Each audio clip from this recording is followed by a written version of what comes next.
Bezrat Hashem, secours dédicacé à la mémoire de Ovadia Ben Merav par son fils Roland Yitzhak Harari. La Gemara ce matin, Bechorot 24a.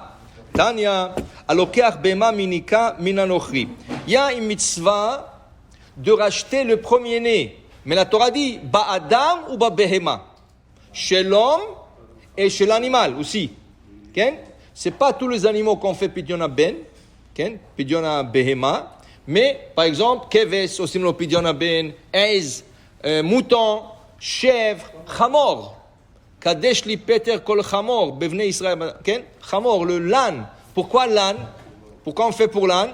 Parce que l'âne, les ânes ont aidé au Bnei Israël de prendre tous les bijoux, l'or, les robes, tout ce qu'ils ont pris de chez les Égyptiens. Ils les ont pris. Et l'âne, des fois, elle est têtue. L'âne ne veut pas bouger, mais là, tout l'âne marchait, tout l'âne aidait. Alors, Akadosh Baruch Hu leur a donné une mitzvah. Regarde, même un animal qui fait une mitzvah pour l'homme, Akadosh Baruch Hu lui récompense. On lui fait pidyon bechor, peter, chamor. Okay? Et l'âne, c'est pas cachère. L'âne n'est pas cachère, c'est pas un animal cachère. Mouton, je peux comprendre. Agneau, ça veut dire chèvre, je peux comprendre. Veau, le veau, je peux comprendre, c'est cachère. Mais l'âne, parce qu'elle a aidé en Égypte. Et elle a aidé il y a 3500 ans, et jusqu'à aujourd'hui, on continue à les faire pidyon bechor. Tu comprends? Et c'est très rare. C'est très rare le l'âne, quand tu fais pidyon bechor. C'est une grande mitzvah d'assister. Alors voilà que la Gemara ce matin nous parle de quelqu'un qui prend un animal, il prend une brebis, chez un goy. Mais non, avec la brebis, il y a à côté un petit bébé. Il est en train d'allaiter de cette brebis. Qu'est-ce que je dois dire? Est-ce que je dois dire le fait qu'il allait, c'est son bébé à elle? Donc, le prochain bébé que l'aura cette brebis sera plus bechor. Ou, je dis, non, tu sais, les animaux, des fois, ils allaitent même de bébés qui ne sont pas à l'heure. Mais non, le problème, je ne peux pas demander au goy. Parce que l'onéman, on ne peut pas faire confiance. Je ne peux pas lui dire, dis-moi, est-ce que ce bébé, le bébé de cette brebis, il va me dire oui, il va me dire non, et je ne peux pas faire confiance. Okay?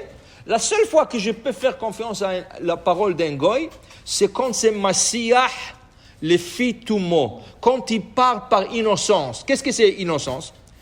Il y a du lait qui tombait dans une marmite. Je ne peux pas venir lui dire, nafal khalav besir. Je ne peux pas venir lui dire, dis-moi, est-ce que tu goûtes qu'il y a du lait, parce que tu sais, on ne peut pas manger du lait et la viande. Est-ce que tu goûtes le lait de la marmite? S'il me dit oui ou non, je ne peux pas lui faire confiance. Peut-être il me dit non, exprès pour que je mange ce plat et pour faire un péché. Je ne peux pas lui faire confiance. Mais il y a une manière de lui poser la question par innocence. Je lui dis, viens. Tu sais, ma femme, elle a fait une soupe extraordinaire. Je veux que tu goûtes, tu es obligé de goûter. Non, je ne veux pas, s'il te plaît. Ma femme, elle a fait, goûte. Il goûte, il mange. Je lui dis, mais tu goûtes, elle a mis du lait. Tu goûtes du lait? Non, il n'y a pas le goût de lait. Ah, tu es sûr, ma femme, elle a mis du lait. Si tu dis non, il n'y a pas le goût de lait, tu peux manger, toi. Parce que maintenant, il ne sait pas que tu lui poses une question à l'achik. Lui, il pense que tu lui fais kavod pour lui donner un plat de soupe et tu lui poses une question comme ça, banale, est-ce qu'il goûte le lait? Mais s'il sait que tu lui poses une question d'alacha, tu n'as pas le droit de lui faire confiance, même si tu penses qu'il dit la vérité ou pas. Maintenant, le problème avec retourner à notre Gemara, Yeshpo Be'ema, Menika, elle allait. Maintenant, on y retient la date, c'est à Tinok Shela ou non? Est-ce que c'est son bébé ou non? Je ne suis pas lui demander à lui. Ken?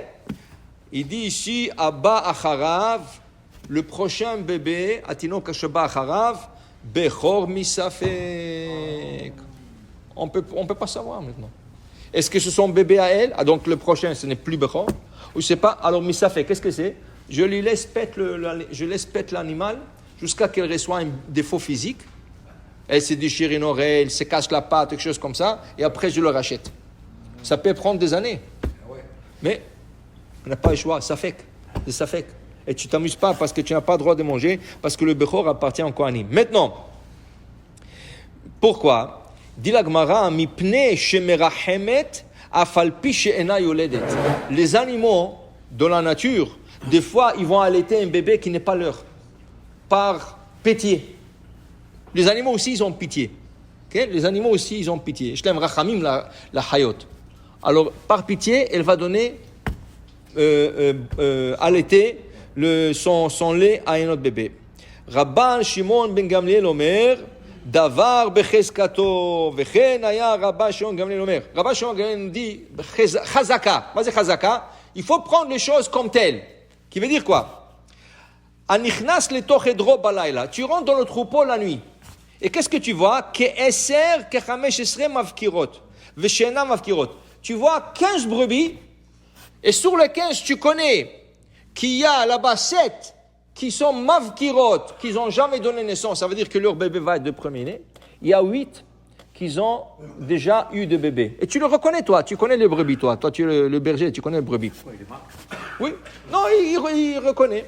Maintenant, les machar, ishkim, vematza, zecharim, tluim, beshena, mavkirot, unekevot, tloyot, bemavkirot. Le lendemain, il vient. Qu'est-ce qu'il voit? Des bébés. Il voit des bébés. Maintenant, où est-ce qu'il voit le bébé? Il voit 8 bébés avec l'homme avkirot, avec le brebis qui ont donné déjà naissance. Et le 8, ils sont tous de garçons, de bébés mâles. Et il trouve 7 femelles avec le brebis qui n'ont jamais donné naissance. Maintenant, Kadesh likol bechor, bebnei Israël. Quel bechor? Seulement des garçons, pas des filles. Seulement des mâles, pas des femelles.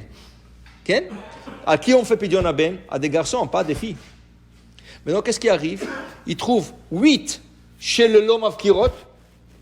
Alors, ce 8 là, Pturim, parce que leur mère, je ne sais pas si c'est leur mère, mais ils sont là. Les 7 filles, ils sont avec Mavkirot, avec le brebis qui n'ont jamais donné naissance, mais les filles sont exemptées. Dit Rabban Shimon Gamliel, Davar bechezkato. Tu prends pour acquis, c'est leur mère. Ah ouais? Ouais, tu prends pour acquis, c'est leur mère. Dans ce cas, tu ne feras pas aucun Pidyon Aben. Parce qu'on prend pour acquis. Alors, selon Rabban Shimon Gamliel, okay, ça veut dire que si tu vois une brebis avec un bébé, tu prends pour acquis, c'est sa mère. Comme ça. Même si on ne sait pas. Alors, tu prends pour acquis que c'est sa mère. Ça veut dire que quand tu as des animaux et tu as des bébés, tu prends pour acquis. C'est le. Oh, Adonai Leolam, Amen, ve Amen.